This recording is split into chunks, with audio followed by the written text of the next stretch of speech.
नमस्कार दोस्तों, मैं मनोज शुक्ला स्वागत करता हूं आप सभी का डिस्कशन विद मनोज के इस प्यारे से चैनल में। आप सबका इतना प्यार ही है ये जो मैं हमेशा यहां पर काम करता रहता हूं, आपको जानकारी देता रहता हूं।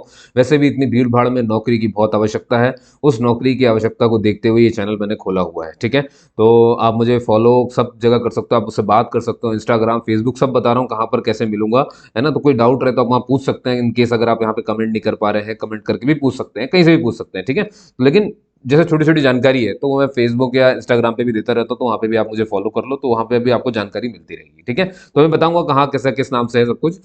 अभी देखिए, मैं अभी जिस वैकेंसी के बारे में आपको बताने जा रहा हूँ, वो इसरो की वैकेंसी है ना? और यहाँ ध्यान से देखिएगा साइंटिस्ट ये साइंटिस्ट इंजीनियर हो गया अपना, है ना? इसको थोड़ा-सा मैं हटा देता हूँ ताकि आपको वापस से अंडरलाइन करूँगा तो नज़र आएगा, है ना? ये हटा दिया अपन ने, बहुत ध्यान से देखिएगा, मुझे बता रहा हूँ, देखो। साइंटिस्ट इंजीनियर, साइंटिस्ट या इंजीनियर, टेक्निकल असिस्टेंट की पोस्ट खाली है, साइंटिस्ट असिस्टेंट की पोस्ट खाली है, कितनी क्या है वो सब डिटेल में भी अपन नीचे देख लेंगे।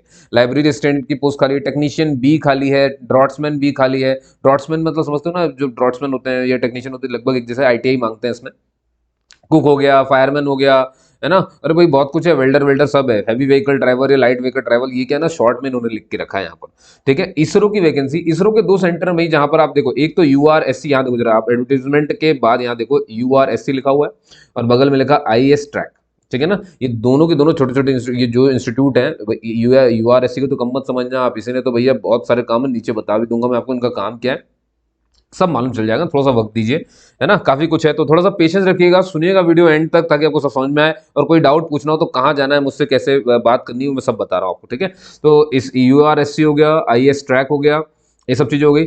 अब इससे पहले कि ये पीडीएफ है कहाँ, ऑफिशियल है कि नहीं है, मैं आपको पहले वो दिखाऊंगा, तो पहले अपन चलते हैं इसकी ओरिजिनल वेबसाइट पे। तो जैसे कि ये आ गए हम गूगल क्रोम पे, गूगल क्रोम पे आप यहाँ पर जरा नजर डालो, है ना? ये एक सेकंड ना, वो मेरा फेसबुक पेज था, चिंता मत करो आप। देखो यहाँ, देखो ये यहाँ पर नजर डालो आप, ये दिख रहा है? अरे ये रहा, isro.gov.in, नजर आया इतनी? यही भैया बिल्कुल ऑफिशियल वेबसाइट पे हम मौजूद है, ठीक है? ये देख सकते हो आप, ये है ना, ये पूरी ऑफिशियल वेबसाइट। इसमें आपको कहाँ जाना मैं बता देता हूँ, देखिए यहाँ ऊपर कहीं पर भी कुछ नहीं, यहाँ देखिए नीचे की तरफ थोड़ा सा स्क्रॉल करोगे ना आप, ये कैरियर लिखा मिलेगा आपको, दिख रहा है? कैरियर इन्फो पे आपको ऐसे टच कर देना है, ये ओपन हो गया आपके सामने। अभी बता रहा है करंट ओपनिंग, करंट अपॉर्चुनिटीज, ये देखो यहाँ पर ये सब बता देंगे, ये सब जहाँ पे भी क्लिक करोगे कहीं ना कहीं जहाँ पे पहुंचोगे, ठीक है? और ये इतना ही नहीं है, आप यहाँ देखो जरा, एक ये रहा ओल्ड क्वेश्चन पेपर, ये नजर आ रहा होगा आपको ना, ओल्ड क्वेश्चन पेपर, तो भैया यहाँ से आप ओल्ड क्वेश्चन पेपर भी डाउनलोड कर सकते हैं। मैं बताऊंगा कैसे क्या करना है, पहले मैं भी आपको बताता हूँ कि नोटिफिकेशन है कहाँ। नोटिफिकेशन है यहाँ पर, ये पढ़िए, ये ये ओपन ही हो गया सीधे वो, इसको इधर कर दो, देखो ये जो पहला दिख रहा है ना आपको, ये पहला, ये वाला, ये पहले ही जो लिखा हुआ है ना, तो यहाँ पर आपको साफ साफ समझ में आ रहा होगा कि क्या बोला गया है, ठीक है? जैसे कि ये पूरा का पूरा ये पढ़िए, दिख लिखा ना, technical assistant, scientific assistant, library, ये वाला है। और इसकी लास्ट डेट है 1 मार्च 2024 है, 10 फरवरी से ये ओपन है ये फॉर्म, यानी आज मैं 12 फरवरी में इसका वीडियो बना रहा हूँ, 10 फरवरी से ये ओपन हो चुका है। तो आप इसमें यहीं पे क्लिक करना है अपने को, बस इसमें ऐसे क्लिक करोगे ना आप, ये ऐसे ही ये ओपन हो जाएगा। अब आपको ये पेज नजर आ रहा था, इसमें ये बता रहे हैं कि भाई यहाँ देखो जरा, ये बता रहे हैं कि ये एडवर्टीजमेंट है, यहाँ जाओगे तो ये कुछ लिखा हुआ है, ठीक है? ये सारी चीजें करते करते, और आप फिर यहाँ देखो जरा, यहाँ आपको ना एक लिंक दे रहा है नीचे, वो ये लिंक दे रहा है, और यहाँ पे देखो पीडीएफ एडवर्टाइजमेंट की लिखी हुई है। जैसे आप इसको क्लिक करेंगे तो आपको जो पीडीएफ ओपन हुई, क्या यही पीडीएफ मैं अभी आपको थोड़ी देर पहले बता रहा था, ये देखो जरा, यही तो है वो पीडीएफ, है ना? ये समझ में आ रही होगी आपके बात, है ना? ये वो सारी पीडीएफ दिख गया, तो यहाँ से आपको पीडीएफ मिलेगी ना। और ऑनलाइन अगर आपको अप्लाई कर देना हो तो कोई दिक्कत नहीं है, ये जो इनकी लिंक दी है इस पर आपको जाकर क्लिक कर देना है, ये आपको कहीं पर, ये देखो स्क्रॉल करके ले आई, देखा? अब आप यहाँ देखो जरा ध्यान से, यहाँ पर आप फिर से देखोगे ना, तो ये देखो, ये यहाँ पर इन्होंने, एक सेकंड यार, ये देखो, ये फिर से ये देखो एडवर्टीजमेंट भी है, आपको इंस्ट्रक्शंस पढ़ने हैं वो भी है। अगर आप अभी ऑलरेडी रजिस्टर्ड हो तो फिर आपको कहाँ जाना है, तो ये देखो ये सामने की तरफ इशारा कर रहे हैं, ठीक है? तो यहाँ से ये वही पीडीएफ खोलेगी जो वापस, तो इन्होंने हर जगह पीडीएफ दे के रखी है। और रजिस्टर करना है तो आपको फिर ये देखो, ये रजिस्टर लिखा हुआ है, यहाँ से ये सामने इसमें क्लिक करना है और रजिस्टर में पहुंच जाओगे आप ना, रजिस्ट्रेशन जहाँ पे करना होता है। तो देखो जैसे मान लो मैंने क्लिक किया, है ना? देखो जरा क्या ओपन होगा, ये ऐसे कुछ लोड हो रहा है, और ये रहा भाई, ठीक है? अब ये देखो, अब आप इसे आराम से देख सकते हो, यहाँ पर आपको मोबाइल नंबर डालना है, यहाँ पर अपने को पोस्ट सिलेक्ट कर लेनी है, कौन से पोस्ट के लिए, तो आपको मालूम है ना, देखो मैंने कहा था बहुत सारी पोस्ट है, जैसे scientific engineer, mechatronics, material science, mathematics, physics, ये सब कुछ यहाँ इतनी सारी चीज़ें हैं। और गायत्री एजुकेशन क्लास में मैथमेटिक्स को लेकर, क्योंकि रोहित सर हमारे मैथमेटिक्स पढ़ाते हैं, तो हमारा जो पढ़ाने वाला चैनल है गायत्री एजुकेशन क्लासेस, उसमें आप जाओगे ना तो आज के आज ही ये जो हमारा ये साइंटिफिक मैथमेटिक्स वाला है ना, इस पे वो जो पुराने पेपर है उस पर वीडियो बना रहे हैं। तो आप थोड़ा सा देख लेना कि कैसे क्या पेपर वगैरह आता है ये, है ना। तो देखो कोई भी इसमें चुन सकता है ना, फिजिक्स है तो फिजिक्स चुन सकते हो आप। मैथ्स के लिए हम बता रहे हैं आपको, ये आपको ध्यान रखना है। और मैथ्स के लिए ना दो जगह खुला हुआ है भाई ये। मैथ्स ना एक आपके साइंटिफिक असिस्टेंट के पोस्ट पे भी खुला हुआ है, और एक आपके साइंटिस्ट इंजीनियर के पोस्ट पे भी खुला हुआ है। तो दोनों जगह पर है, इसलिए परेशान होने की जरूरत ही नहीं। ये देखो एक और है नीचे, देखो साइंटिफिक असिस्टेंट मैथमेटिक्स, नीचे देखो यहाँ पे कुक के ऊपर जस्ट मैथमेटिक्स। ये साइंटिफिक असिस्टेंट है। फर्क क्या जानते हो, इसके लिए जो रिक्वायरमेंट है ग्रेजुएशन की, वो बीएससी मैथ्स होनी चाहिए, फर्स्ट क्लास पास होना चाहिए आप, है ना। और अगर आपको साइंटिस्ट इंजीनियर वाला मैथमेटिक्स पढ़ना है तो इसके लिए एमएससी मैथ्स होना चाहिए, है ना। 65% के साथ एमएससी में आया हो आपके, है ना। तो ये इतनी बात है। तो इसमें से आप जो भी चाहें वो पोस्ट भर सकते हो। देखो मैंने बताया ना, Turner, carpenter, motor vehicle mechanic के लिए, मशीनिस्ट के लिए, वेल्डर के लिए, ड्रॉट्समैन मैकेनिकल, सिविल हो गया, इलेक्ट्रॉनिक्स टेक्निकल स्टूडेंट में देखो इलेक्ट्रॉनिक्स की, कंप्यूटर साइंस की, इलेक्ट्रिकल की, सिविल की, मैकेनिकल की, केमिस्ट्री की, फिजिक्स वाले की, है ना, animation and multimedia, mathematics cook की, कितनी सारी भर्ती है। इसको थोड़ा सा ऊपर कर देते हैं, और ऊपर कर दो इसको थोड़ा सा, ये आ गया।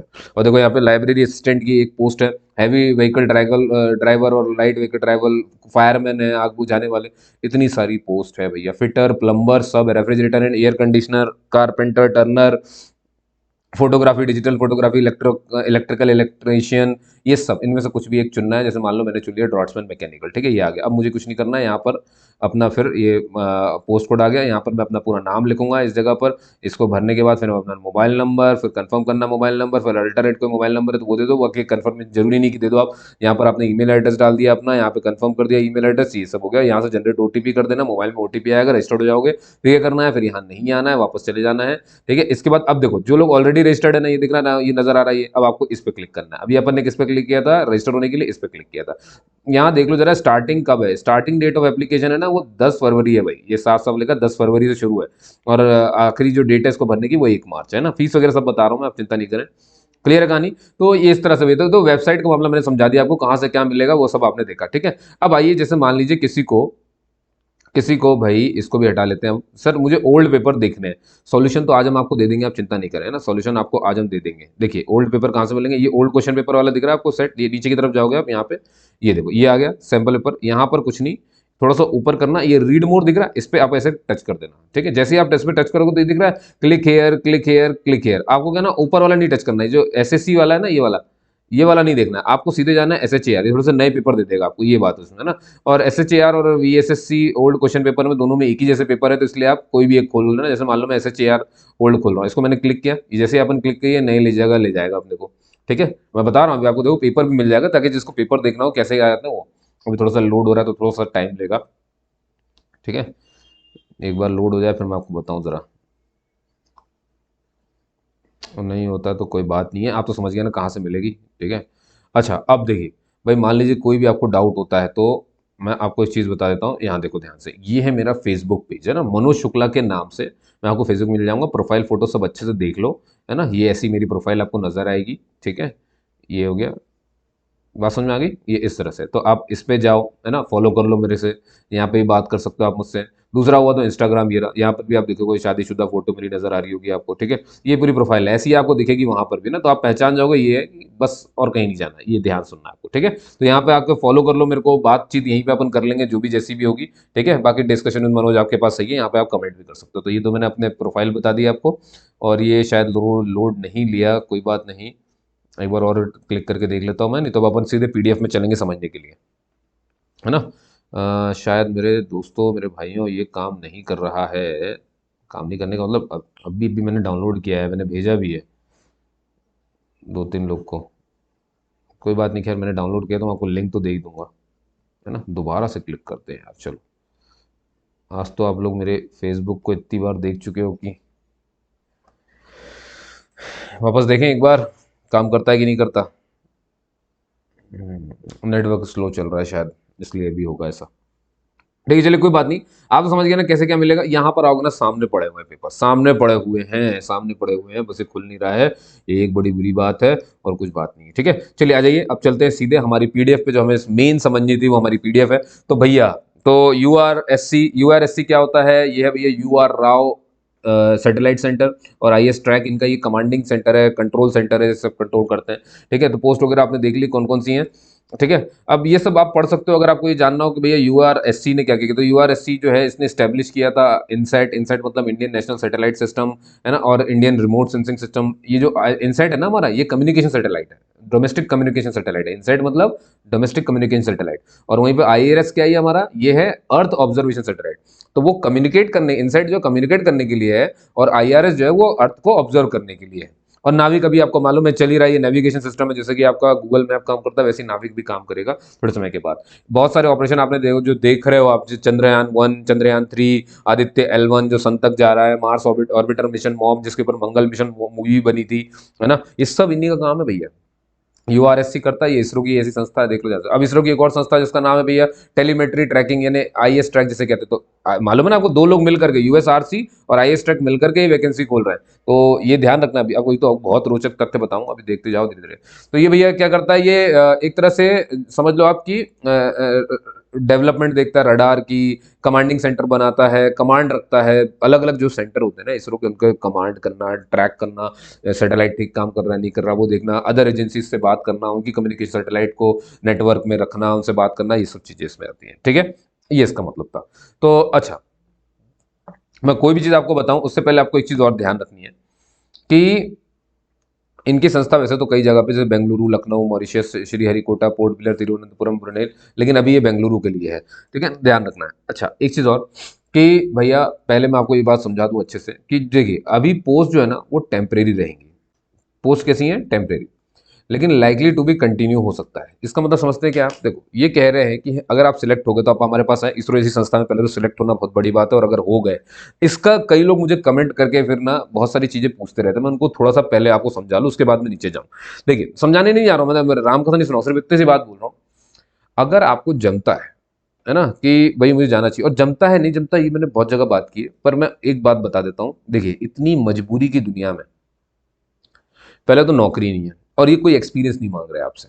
ठीक है, कोई एक्सपीरियंस नहीं मांग रहा है। और इतनी बड़ी संस्था में अगर आप सिलेक्ट हो जाते हो, अच्छा काम करते हो, तो आगे लिखा है ना लाइकली टू बी कंटिन्यू। तो अब इस पर कमेंट कर करके ये मत परेशान होना सर परमानेंट होगा नहीं होगा, नहीं होगा नहीं होगा। ये पूरी तरीके से आपके ऊपर है, साफ साफ लिखा हुआ है। आप बहुत अच्छा काम करिए, पहले तो सिलेक्शन लीजिए, वहां तक पहुंचिए।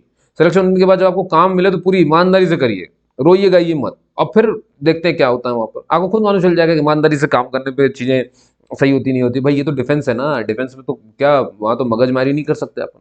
समझ गए मेरी बात है ना। आजकल, और मैं एक बात बता दूं आपको, हर जगह के गवर्नमेंट में आजकल क्या है कि एडमिशन यानी आपको भर्ती करने के बाद वो देखते हैं और सही तरीका तो है ना। भाई मैं आपको परमानेंट भर्ती कर दूं, आप सही काम नहीं करो तो क्या करूंगा मैं। इसलिए मैं पहले देख तो लूं कि पहले तो मैं आपको अच्छे से सिखा लूं, सिखाने के बाद आप बहुत अच्छा काम कर रहे नहीं कर रही है, तो आजकल ये तो हर गवर्नमेंट सेक्टर में, हर प्राइवेट सेक्टर में हो गया है ना। तो आधे से ज्यादा जो आपके डाउट्स होते हैं वो यही होते हैं सर टेम्परेरी की परमानेंट। अरे आप करिए तो पहले, अभी तक खाली बैठे तो बुराई नहीं लग रही थी आपको। अभी कहीं कुछ करने को मिल रहा है, अब बस वो ये कह देता है कि ये थोड़ी देर के लिए टेम्परेरी है, बाद में हम आपको देख कर देंगे, तो आप उससे परेशान हो जाते हो, अरे सिलेक्शन ले लूंगा तो ये वहाँ इतनी अच्छी सोच के आप सिलेक्शन ले लोगे, तो पहले लो तो सिलेक्शन, उसके बाद आप मेरे से कमेंट करो सर मेरा सिलेक्शन हो। वो लोग कमेंट करें जिनका सिलेक्शन हो जाए, आज से कई महीनों बाद जब भी हो जाए, रिजल्ट आ जाए, आप कमेंट करिए, आप पूछिए, तो अच्छा भी लगता है। वो जिन्होंने पेपर दिया नहीं पहले ही मुंह फाड़ के पूछने लग जाते हैं कि सर ऐसा ऐसा नहीं, मेहनत करिए। ये बात ध्यान रखिए, मेहनत के बिना कुछ भी बेकार है। मेहनत करिए, वहां तक पहुंचिए। निकलता नहीं निकलता, आप नहीं अप्लाई करोगे तो कोई तो अप्लाई करेगा। ये वैकेंसी उन्होंने खोली है, तो वो कोई गरज तो बैठे नहीं है। तो आप एक काम करो, आप लड़ते रहो, रोते रहो कि सर टेम्परेरी की परमानेंट, टेम्परेरी की परमानेंट। और जो समझदार होंगे वो भर देंगे, वो जाएंगे भी। उन्हें बिल्कुल फर्क नहीं पड़ता कि हमारा वहाँ क्या, हमें 4 साल बाद निकाल देते हैं, करते हैं क्या होता है। ऐसे सेम अग्निवीर के लिए आपने कितना विरोध किया, तो क्या बच्चे नहीं गए वहां पे, गए, वो करके आ रहे हैं उसको, खुशी खुशी करके आ रहे हैं, और जगह लगते चले जा रहे हैं। मजबूरी है साहब, है ना। तो अगर आपको देखिए सिस्टम समझ में आता है, व्यवस्था समझ में आती है, समाज कैसे चल रहा है समझ में आता है, तो आप मुझसे वो सवाल नहीं पूछेंगे जो आप पूछना चाहते हैं। और मुझे लगता है कि मैंने उसका आंसर आपको दे दिया है। समाज अभी ऐसे ही चल रहा है, समाज के साथ चलिए, है ना। अलग अलग मत थलग मत पड़ जाएगी, ठीक है। नहीं अलग थलग पड़ेंगे तो बस फ्रस्ट्रेशन और डिप्रेशन में चलते चले जाएंगे। उससे निकलने का एक तरीका है कि कुछ तो हाथ में हो, टेम्परेरी हो चाहे परमानेंट, देखा जाएगा ना बाद में। अभी आज के सिनेरियो में बात करते हैं ना अपन के, अभी अपने हाथ में क्या है, तो बस वो ध्यान रखिएगा, ठीक है। अब मैं आगे बढ़ता हूँ, फटाक से इस वीडियो खत्म करता हूँ। देखिए पोस्ट मैंने आपको सबको बता दिया, आप ये देख सकते हो। मैकाट्रॉनिक, देखिए साइंटिस्ट इंजीनियर के लिए इतना ध्यान रखिएगा है ना। कुछ जगह फिजिकल भी होने वाला है इसमें। देखो साइंटिस्ट इंजीनियर के लिए ये भैया कि एम ई एम टेक मान लिया है, तो M E M tech mechatronics से करी तो अच्छी बात है आपने, तो ये हो जाएगा। और आपने बी की हो, बी टेक वगैरह किया हो, है ना, 60% सब आपको दिख रहा है, सामने दिख रहा है, चिंता मत करिए। 2 पोस्ट है जनरल के लिए। अब एक बात और समझाता हूँ, यहीं पर उन्होंने पीडीएफ में लिखा है। मान लीजिए जैसे कि मैकेट्रॉनिक्स के लिए कोई SC ST OBC वाला अप्लाई करना चाहता है, लेकिन वो देख रहा है कि यूआर से, आप बिल्कुल अप्लाई कर सकते हो। बस आपको फिर जो कंसेशन मिलता है जैसे फीस में, एज में, मार्क्स में, वो सब नहीं मिलेगा आपको। ठीक है ना, फीस में शायद मिल सकता है, वो तो फिर आप जब फॉर्म भरोगे ना ओपन से तो आपको खुद मालूम चल जाएगा। आप बिल्कुल टेंशन मत लो, आप भरने तो जाओ पहले, खुद पता चल जाएगा। ठीक है। अच्छा, और साइंटिफिक इंजीनियर ये जो बड़ी पोस्ट है, इसके लिए जो फीस लगेगी वो 250 है। ठीक है। लेकिन ध्यान सुनो, 250 आपको भरना नहीं है, आपको भरना पड़ेगा 750। ये ढाई 750 क्यों भरवा रहे हैं? इसलिए कि भाई 750 में से 500 हम वापस कर देंगे उसके जो रिटर्न एग्जाम के लिए पहुंच जाएगा। तो जब जैसे रिटर्न एग्जाम होगा, तो ये जब आप वहां पहुंचोगे तो आपको 500 रुपये रिफंड कर देंगे। मतलब फीस तो सिर्फ 250 ही है, लेकिन भरवाएंगे कितनी? 750। 500 कब वापस कर देंगे आपसे? जब आप वहां रिटर्न एग्जाम के लिए पहुंच जाओगे। तो ये ध्यान रखना है। मैंने बता दिया आपको, कोई भी कास्ट वाला कोई भी ओपन के लिए भर सकता है, बस उसको फिर मार्क्स में और जो एज में कंसेशन होता है वो नहीं मिलेगा। जैसे SC ST को 5 साल की छूट मिलती, तब वो 5 साल की छूट नहीं मिलेगी। भर सकते हो, तो इसलिए बिल्कुल बेधड़क हो जाओ, भरो। प्लीज करके पोस्ट मत देखना, हाथ जोड़ता हूँ। पोस्ट देख करके पढ़ाई नहीं की जाती है। आप एक अकेले पैदा हुए इंडिविजुअल हैं, आप अपनी आपकी खुद की पहचान है। उस पहचान के लिए एक ही पोस्ट बनी है, 2 पोस्ट या 1000 भी लिख दूंगा तो कोई फर्क नहीं पड़ता। आप एक ही पोस्ट के लिए बने हुए हैं। उम्मीद करता हूं आपको समझ में आ गया होगा। अब ये देखो, ये जो चीज है ना, ये वाला एरिया ये यहाँ पे कोई वर्क नहीं ये बता रहा है कि आपको क्या काम करना पड़ेगा। तो डिजाइन, इंस्ट्रूमेंटेशन, ये सब देखिए, ये सब आप पढ़ लेना, क्योंकि इतना टाइम नहीं है कि वीडियो बहुत खिंच जाएगी। ठीक है। कैसे होगा मैं बताता हूँ। देखो, सभी कोई भी पोस्ट अभी नीचे आएगी ना, या तो उसमें रिटर्न टेस्ट तो सबका हो रहा है, इसलिए तो बेधड़क हो जाओ। और बस ये फर्क है कि कईयों का इंटरव्यू होगा और कईयों का स्किल टेस्ट होगा। तो स्किल टेस्ट कहाँ होगा? जैसे ड्राइविंग है, कुक है, फायरमैन है, इन सबका स्किल टेस्ट लिया जाएगा। भाई आप कैसा कुक करते हैं, कैसे आप फायरमैन तो आग कैसे बुझाना दुनियादारी, उनके लिए तो थोड़ा बहुत, ड्राइविंग वालों के लिए बनी बात है, लाइसेंस चाहिए, उनके लिए एक्सपीरियंस मांगा है, ड्राइवर के लिए एक्सपीरियंस मांगा है यहाँ पे। ठीक है। तो रिटर्न टेस्ट सबको देना है। जो थोड़ी सी बड़ी पोस्ट है उसमें इंटरव्यू, थोड़ी सी छोटी पोस्ट है उसमें स्किल टेस्ट हो जाएगा। तो आप समझ गए, मैकेट्रॉनिक्स की ब्रांच के लिए ये कहानी थी, है ना। ये ME M Tech, sir ME M Tech लिखा है, MSc वाले अप्लाई नहीं कर सकते? MSc वाले भी अप्लाई कर सकते हैं, ये देखो जरा, है ना। MSc वाले भी अप्लाई कर सकते हैं। बस ये है, ध्यान सुनना। पहले मैं बताता हूँ, ME M Tech वाले उन्होंने मैकेट्रॉनिक्स से किया हो 60% के साथ, और बी उनकी मैकेनिकल इंजीनियरिंग में हुई हो तो वो भर सकते हैं, और मैकेनिकल इंजीनियरिंग में 65% आया हो। ठीक है। और अगर आप भैया ME M Tech MSc engineering से आपने करी, किसमें? मटेरियल, ये इसी पोस्ट का है ना, कि दूसरे पोस्ट का तो नहीं, दूसरे का आ गया ये। ठीक है, चलिए। तो यहाँ हो गया ME M Tech और MSc, चलो समझ में आ गई बात, है ना, ये हो गया। अब यहाँ आ जाओ। ये क्या था भाई? ये हो गया पहला वाला ना, मैकेट्रॉनिक्स हो गया साइंटिफिक इंजीनियर में। अब मटेरियल साइंस वाले में देखो, एक पोस्ट है, सब भर सकते हैं, अनरिजर्व्ड के लिए है। ठीक है। और ये कहाँ से शुरू है? यहाँ से देखो। तो यहाँ पर वही है, ME M Tech होना चाहिए, और यहाँ देखो MSc भी लिखा। ऊपर वाले में मैकेट्रॉनिक्स में देखो आप, MSc नहीं दिया हुआ, मतलब MSc वाला इसे नहीं भर सकता। तो MSc वाला अगर भरना चाहे तो वो किसे भर सकता है? मटेरियल साइंस को भर सकता है, क्योंकि यहाँ पे उसका नाम लिखा हुआ है, MSc बोला हुआ है। ठीक है। किससे MSc है, किससे ME M Tech आपने किया? Material engineering, material science, metallurgical engineering, metallurgical material material engineering, अरे मेटलर्जिकल एंड मटेरियल इंजीनियरिंग, पूरी जबान लड़खड़ा गई है। पॉलीमर साइंस एंड टेक्नोलॉजी, ये हो गया 60% के साथ तुमने किया हो। और आपने साथ में भैया BTech किया हो, किसमें? केमिकल इंजीनियरिंग में किया तो भी चल जाएगा, मैकेनिकल में किया तो भी चल जाएगा। 65% होना चाहिए। आगे बात समझ में कि नहीं आई? आ गई होगी। ठीक है। और क्या है भाई यहाँ पर? और ये देखो जरा। और हाँ, MSc वालों ने क्या किया भाई? केमिस्ट्री से किया तो भी चल जाएगा, फिजिक्स से किया है, या अप्लाइड केमिस्ट्री, अप्लाइड फिजिक्स से किया तो भर सकते हैं। और साथ में उन्होंने, और बस भाई 65% है, बाकी BSc किससे भी किया, क्या फर्क पड़ता है? समझ गए ना? एक बार अच्छे से देख लेना मैंने क्या बताया आपको। ठीक है ना। तो ये BTech है, BSc इंजीनियरिंग भी है। तो केमिकल इंजीनियरिंग इससे तो जहाँ MSc है तो वहाँ BSc भी होगा, ये ध्यान रखना है। ठीक है। रिटन टेस्ट और इंटरव्यू है। मैथमेटिक्स वाले अभी ध्यान से देख लें भाई, MSc अगर आपने मैथमेटिक्स, अप्लाइड मैथमेटिक्स से 65% के साथ है, और BSc आपकी मैथमेटिक्स प्लस क्लास है, तो आप इसे भर सकते हो। फिजिक्स वाले भी सेम वही है, सब कुछ वही। जहाँ मैथमेटिक्स था तो मैथमेटिक्स मांगा, तो यहाँ पे फिजिक्स है तो अप्लाइड फिजिक्स या फिजिक्स लिख दिया जाएगा। बाकी सब सेम है भैया, यहाँ ध्यान से देख लें। ऐसे ही आप देखेंगे। अब ये पोस्ट आ जाती है हमारी टेक्नीशियन की। अभी तक जो थी वो सारी की थी साइंटिस्ट इंजीनियर वाली थी। अब आ जाती है टेक्नीशियन बी, है ना। टेक्नीशियन बी भाई बहुत ध्यान सुनेंगे। अच्छा, यहाँ पर आप देख सकते हो कि टोटल 63 में से अनरिजर्व्ड के लिए कितनी है, OBC के लिए कितनी है, SC के लिए कितनी है, ST के लिए कितनी है, और EWS के लिए कितनी है। ठीक है, ये सब देख लेना, है ना। और यहाँ पर आपको दिखेगा कि ये जो है ना 63 में से कुछ वैकेंसीज ऐसी हैं जो IAS इसरो की जो ट्रैक बेंगलुरु वाली वहाँ पर वैकेंसी ओपन है। कुछ इसमें से पर्सन विद बेंचमार्क डिसेबिलिटी के लिए खाली है ना। OL मतलब 1 लाख के लिए और HH के लिए इतनी है। तो कितनी कितनी सीट है देखो, यहाँ जैसे 2 लिखा है, यहाँ पे 2 लिखा है अनरिजर्व के लिए, ये इसका मतलब है, समझ गए। अच्छा, कहीं कहीं पर आप देखोगे कि कुछ पोस्ट जो है MCF हसन में आपको भेज देंगे। अब ये हसन क्या है भैया? देखो हसन कुछ नहीं, हसन कर्नाटक में एक जगह है। देखिए बड़ी तथ्य की बात है, आपको मालूम है MCF मतलब क्या होता है ना? ये MCF, चलो यहाँ देखो लिखा है मास्टर, ये देखो लिखा ना मास्टर कंट्रोल फैसिलिटी। इसको इसरो ने बनाया था, कंट्रोल फैसिलिटी है ये, 1982 में बना था, है ना। और इसके 2 सेंटर है, मास्टर कंट्रोल फैसिलिटी के 2 सेंटर है। एक आपको मालूम है हसन कर्नाटक में है, और एक आपका भोपाल MP में, जहां मैं खुद बैठा हूं। मैं खुद ताज्जुब हो गया जब मैंने इसको सुना, है ना। ये 2 जगह है भाई, MCF के 2 सेंटर है। आपको मालूम है MCF का काम क्या? MCF का काम होता है कि ये देखरेख करता है किसकी? जो अपनी जियो स्टेशनरी सैटेलाइट्स हैं या जियो सिंक्रोनस सैटेलाइट्स हैं, इनकी इनको ऑब्जर्व करता है, इनको देखता है, इनका ख्याल रखता है ना। सब कुछ मतलब कंट्रोल कमांड सब यही है इनका। अब और सुनो ध्यान से, मास्टर कंट्रोल फैसिलिटी क्या है? सैटेलाइट जो भी डेटा भेजता है वो धरती तक जब आता है, तो आपको मालूम है ना यूनिवर्स में से तरंगे बहती रहती हैं। तो वो तरंगे जितनी ज्यादा होंगी तो डेटा जो आएगा वो इंटरप्ट होगा, उतने अच्छे से नहीं आएगा। तो जो हमारा सैटेलाइट वीक से वीक सिग्नल भी हमें भेजे और वो हमें मिल जाए, तो ये कब हो सकता है? जब तरंगे जिस जगह पे मिनिमम होंगी। तो आपको मालूम है हमारे इंडिया में 2 जगह तरंगे मिनिमम है, एक हमारे हसन और एक जगह भोपाल। और भोपाल से भी कम हसन में, हसन में तो सबसे कम आता है, इसलिए वीक सिग्नल का डाटा भी हम कलेक्ट कर लेते हैं। तो ये 2 जगह बना हुआ है, हसन में और भोपाल में। तो ध्यान रखना, हसन कहाँ था? कर्नाटक, हसन एक जगह है।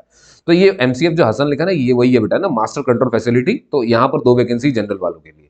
तो समझ गया ना क्या क्या मैं बता रहा हूँ? तो ये वैकेंसीज कहाँ क्या कैसी, बहुत डिटेल में इन्होंने लिखा हुआ है। क्या चाहिए भैया?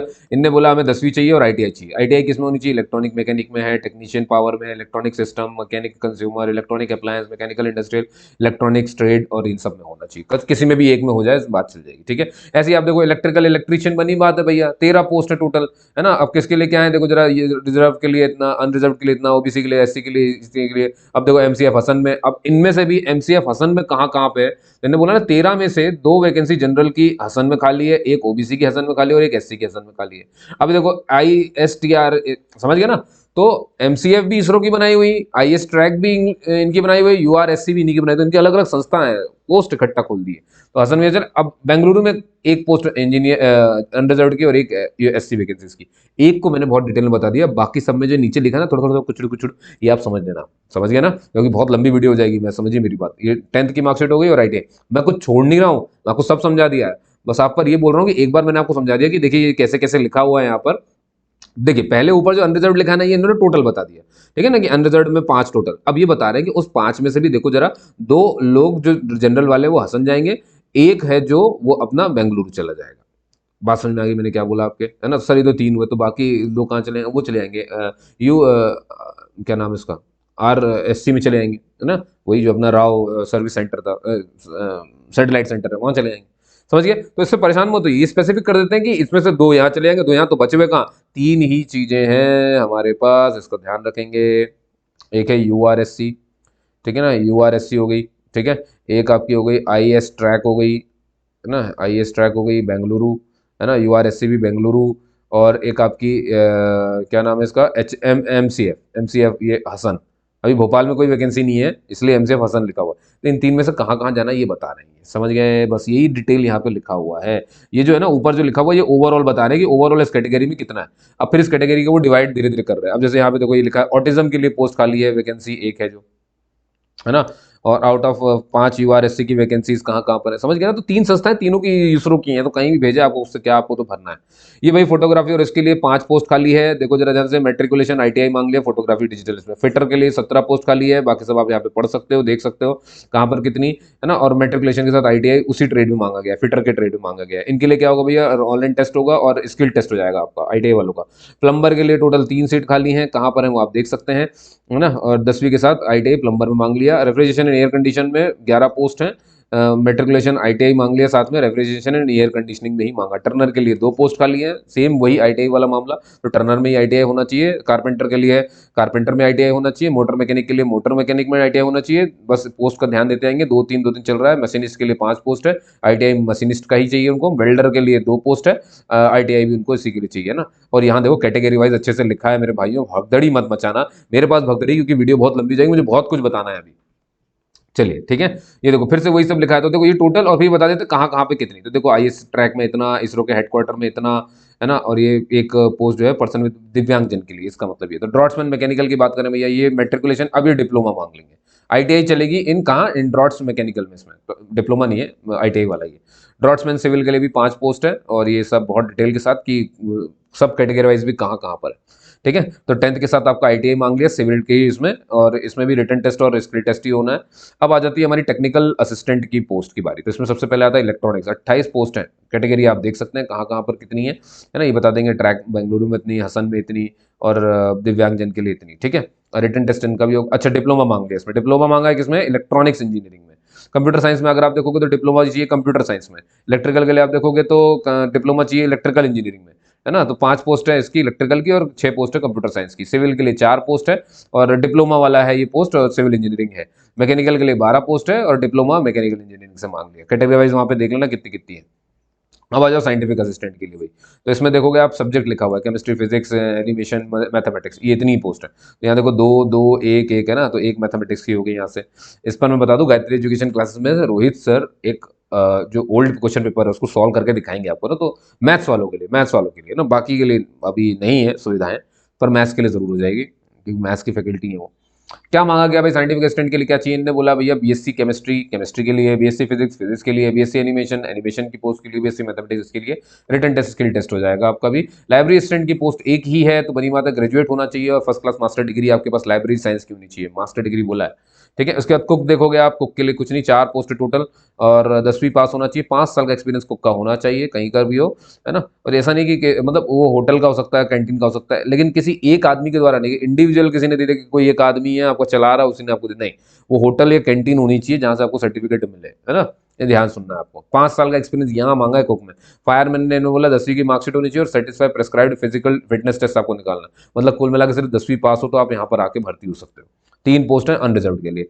कंप्यूटर टेस्ट होगा, मतलब रिटन टेस्ट होगा जो कंप्यूटर पे देना है, और स्किल टेस्ट होगा आपका।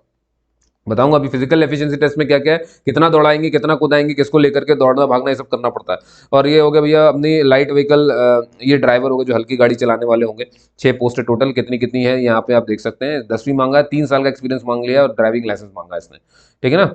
और आपके पास जो एक्सपीरियंस होना चाहिए वो पार्ट टाइम नहीं होना चाहिए, अच्छा खासा एक्सपीरियंस आपने कहीं काम किया होगा। स्किल टेस्ट और रिटन टेस्ट तो आपका भी होगा। और सेम हैवी व्हीकल वालों के लिए है, इनके लिए 5 साल का एक्सपीरियंस है, उसके लिए 3 था, इसमें 3 5 हो जाएगा, है ना। उसमें से आपने 5 साल में 3 साल तो आपने हैवी व्हीकल चलाया, और इसका आपके पास अच्छा खासा जो है वो होना चाहिए। ठीक है, चलिए भाई, और ये काफी कुछ लिखा है, थोड़ा सा पढ़ लेना इसको। अब इसने ये बता दिया भाई कि टेक्नीशियन भी, और ड्रॉट्समैन और कुक और फायरमैन में से 21 पोस्ट जो है यूआरएससी की, वो एक्स सर्विसमैन के लिए खाली है। ठीक है ना। अच्छा, किसके लिए फीस बिल्कुल नहीं लग रही बता देता हूँ, जैसे एससी हो गए, एसटी हो गए, और जो महिलाएं हो गई हमारी, और जो पर्सन विद बेंचमार्क डिसेबिलिटी हो गए, और जो एक्स सर्विसमैन हो गए, इनके लिए भैया कोई भी फीस नहीं है, नो फीस। लेकिन एक बात मैं ध्यान से बता दूं आपको, आपको फीस भरनी है। ऑनलाइन एप्लीकेशन में आपसे फीस तो मांगी जाएगी। अब जो जिस पोस्ट के लिए अप्लाई करेगा, जैसे 700, मैं बताऊंगा फीस अलग अलग है भैया, यहाँ पे ध्यान रखना है। पोस्ट आपने देख ली ना कौन कौन सी कैसी होती है, तो रिफंड हो इनके लिए। इस कैटेगरी के लिए क्या होगा, फीस नो फीस का मतलब क्या है, फीस आपसे भी लेंगे 750 लेंगे, लेकिन आपको पूरे 750 जब आप रिटर्न देने पहुंचोगे तो वापस कर देंगे। समझ गए। और जो बाकी कैटेगरी जो बची, जैसे जनरल वाली और ओबीसी वाली, इनके लिए क्या करेंगे, इनके लिए एप्लीकेशन फीस काट लेंगे 750 में से, जैसे 250 काट लिया जो लगा, और 500 वापस कर देंगे। कुछ और पोस्ट है जिनके लिए फीस अलग है, जिनके लिए फीस अलग है ना, मैं बता रहा हूँ अभी। तो भैया ये रहा टोटल, मोटा मोटा आप देखोगे तो ये रहा। एज आपको मैं यहाँ पे समझाने आया, जैसे साइंटिफिक इंजीनियर के लिए जो पोस्ट थी उनके लिए एज देखो 18 से, तो पहले वाले के लिए 18 से, पोस्ट कोड देख लेना 001 और 002, क्योंकि फिर एक 003 और एक 004 है। तो पहले वाले के लिए 18 से 30, और दूसरे वाले के लिए 18 से 28। लेवल 10 इतनी आपकी सैलरी है, वही बड़ी खतरनाक सैलरी है। टेक्निकल असिस्टेंट आप देखोगे, या साइंटिफिक असिस्टेंट या लाइब्रेरी असिस्टेंट, तीनों के लिए 18 से 35 की एज है। लेवल 7 आपकी सैलरी इतनी रहेगी अगर आप सिलेक्ट हो गए तो। टेक्नीशियन भी या ड्रॉट्समैन भी, इनके लिए 18 से 35 ही है, लेवल 3, और 21,000 आपकी सैलरी रहेगी। फायरमैन के लिए ये कोड आ गया 18 से 25 की उम्र, कुक के लिए भी 18 से, नहीं कुक के लिए 18 से 35 है ना। और दोनों ड्राइवर जो भी हमारे 18 से 35 के लिए होगी। लेवल 2 इनके लिए सबके लिए 19,000 है, तो सबके लिए ना, चाहे फायरमैन हो, कुक हो या ड्राइवर हो, सबके लिए 19,000 से शुरुआत होगी। ध्यान रखना है, ठीक है। SC ST को 5 साल की छूट मिलती है, आपको मालूम है। OBC को मिलती है 3 साल की छूट। तो वहाँ पे जो एज लिखी रहती है ना, ये जनरल के हिसाब से होती है, तो SC ST वाले अपने हिसाब से लगा लेंगे। लेकिन अगर आप किसी दूसरे पोस्ट से भरेंगे जैसे जनरल के लिए, तो आपको फिर ये छूट नहीं मिलेगी, 5 साल की जो छूट मिलती है, फिर आपकी एज जनरल के हिसाब से काउंट होगी, ठीक है ना। इसको ध्यान रखना है। अगर कोई सरकारी कर्मचारी को भैया NOC लेकर के आना, NOC बिना लिए आपको ये भरने नहीं मिलेगा, ध्यान रखना है आपको, ठीक है ना। और हाउ टू अप्लाई वाला मामला है, तो मैंने बता दिया आपको। ये साइट आपको दिख रही है, अभी तो मैंने दिखाया था आपको, तो आपने सीख लिया, तो इसमें तो आपको बिल्कुल भी परेशान होने की जरूरत नहीं है, ठीक है। और अच्छा, अपना जो है भैया ईमेल आईडी फ़ोन नंबर सही भरना वहाँ पर, क्योंकि ये आपको ना साफ बोला है, इन्होंने बोला हम जो एडमिट कार्ड है, कॉल लेटर है, वो सिर्फ ईमेल के थ्रू भेजेंगे, कोई सेपरेट कॉपी उसकी सेंड नहीं करेंगे आपको। समझ गया आप मेरी बात? बहुत बढ़िया। अपलोड करते वक्त आपको फोटोग्राफ, सिग्नेचर और कुछ एसेंशियल डॉक्यूमेंट अपने अपलोड करने हैं, 50 से 100 के भी, 50 से 100 के भी, ये सब का ध्यान रखना है आपको, ठीक है। और एक्स सर्विसमैन जो होंगे उनके लिए फुल रिफंड हो जाएगा भाई उसका, है ना। और प्रोसेसिंग फीस ये सब मैं भी बता रहा हूँ, अभी आपको बता रहा हूँ, फीस के लिए मैं बता रहा हूँ। ये रहा, अभी देखो ध्यान से देखो। ये जो लोग ये पोस्ट भरने वाले हैं ना, साइंटिस्ट, इंजीनियर या टेक्निकल असिस्टेंट या साइंटिफिक असिस्टेंट, ये ध्यान रखना, साइंटिफिक असिस्टेंट, टेक्निकल असिस्टेंट या साइंटिस्ट या इंजीनियर, इनके लिए जो है 750 रुपये इनको भरने हैं। 750 भरने हैं। पेपर देने जब जाओगे तो 500 रुपये वापस हो जाएंगे, समझ गए ना, यानी 250 रुपये आपकी फीस है, ठीक। और यहीं पर आप देखो जरा इनके लिए कहाँ चला गया, ये रहा। और ये पोस्ट अगर आप भरते हो टेक्नीशियन की या ड्रॉट्समैन की, कुक की, फायरमैन की या ड्राइवर वाली जो भी पोस्ट है अपनी, दोनों अगर ये भरते हो तो आपको 500 रुपये आपको फीस ये बोलेंगे भरने के लिए, लेकिन जब आप पेपर देने जाओगे 400 रुपये वापस कर देंगे, क्योंकि आपकी फीस सिर्फ 100 रुपये। तो देख लो, इन पोस्ट के लिए 100 रुपये की फीस और टेक्निकल असिस्टेंट साइंटिफिक के लिए 250 की फीस। लेकिन भरना कितना है आपको? जो टेक्निकल असिस्टेंट साइंटिफिक असिस्टेंट भरेंगे वो 750 रुपये भरेंगे, और जो driver, fireman, cook, draughtsman, technician भर रहे हैं वो 500 रुपये भरेंगे। वहां जाते ही आपको अपने अपने हिसाब से पैसे वापस हो जाएंगे कट के, ध्यान रखना, है ना। और जो हमारे कैटेगरी वाले SC ST PWD, ex serviceman और वुमेन, इनके लिए, इनको भी यही फीस देनी है, लेकिन इनको पूरा रिफंड हो जाएगा, ये आपको ध्यान रखना, ठीक है। तो अब आपको और कुछ यहाँ पे समझने की जरूरत नहीं है। ये रहा भाई, पेपर देख लो। साइंटिस्ट इंजीनियर वाले जो है, ME MTech वाले, पहला पोस्ट था ना जो अपना, क्योंकि दूसरे में तो ME MTech MSc भी था, इसमें ME MTech है सिर्फ। ME MTech वालों को ना 3 पार्ट में पेपर देना है, पार्ट A, पार्ट B और ये हो गया पार्ट सी। मतलब एक ये जो रिटन एग्जाम है उनका ये है। पहले पार्ट में आपको भैया आपके डिसिप्लिन से जो जुड़ा हुआ है वो आएगा, दूसरे में आपका एप्टीट्यूड और एबिलिटी चेक कर लेंगे, तीसरे में आपको डिस्क्रिप्टिव क्वेश्चन दे देंगे। तो पहला वाला जो पार्ट है आपका वो 75 मिनट का होगा, 60 क्वेश्चन आएंगे, नेगेटिव मार्किंग 1/3 होगी भैया, 1 मार्क मिलेगा सही होने पर, है ना। टोटल जो क्वेश्चन है आपके पास वो 60 क्वेश्चन है, 60 मार्क्स के हैं। अब इसमें पैटर्न ऐसा है कि भैया 40% क्वेश्चन जो है वो आपके BE BTech सिलेबस से होंगे, और 60% जो रहेंगे वो आपके MTech सिलेबस से रहेंगे। फिर अगला पार्ट भी जो एप्टीट्यूड वाला है, उसमें आपके 30 मिनट आपको मिल रहा है, 20 क्वेश्चन रहेंगे उसमें, नेगेटिव मार्किंग इसमें नहीं है। पार्ट बी में नेगेटिव मार्किंग नहीं है, 20 क्वेश्चन है, सारे के सारे मल्टीपल मतलब ऑब्जेक्टिव क्वेश्चन ही रहेंगे, और 15 मिनट, 15 मैक्सिमम मार्क्स है इसका, ठीक है। और एप्टीट्यूड, ये जो normal numerical reasoning, logical reasoning, ये सब आएगा इसमें, सिलेबस यही है इसका। पार्ट सी की मैं बात करूँ तो देखो ध्यान से यहाँ पे, ये भी आधे घंटे का ही है, 20 मार्क्स का है, और इसके नंबर ऑफ क्वेश्चन अभी डिसाइड नहीं किए उन्होंने, बाद में करेंगे ये। और टेक्निकल क्वेश्चन रहेंगे, स्पेशलाइजेशन आपके डिसिप्लिन से जुड़े हुए रहेंगे थोड़े से। तो इस तरह से आपका 100 मार्क्स का रिटर्न हो जाएगा। अब जो मान लो साइंटिफिक इंजीनियर जो MSc बेस्ड है, जो सेकंड पोस्ट थी अपनी, उसके सिर्फ 2 ही पार्ट है, पार्ट ए, पार्ट बी। पहले पार्ट में एरिया डिसिप्लिन से क्वेश्चन आएगा, दूसरे में एप्टीट्यूड से आ जाएगा, ठीक है। ये इसका मतलब है। देखो, तो पहला पार्ट जो है 90 मिनट का, दूसरा पार्ट जो है वो 30 मिनट का है।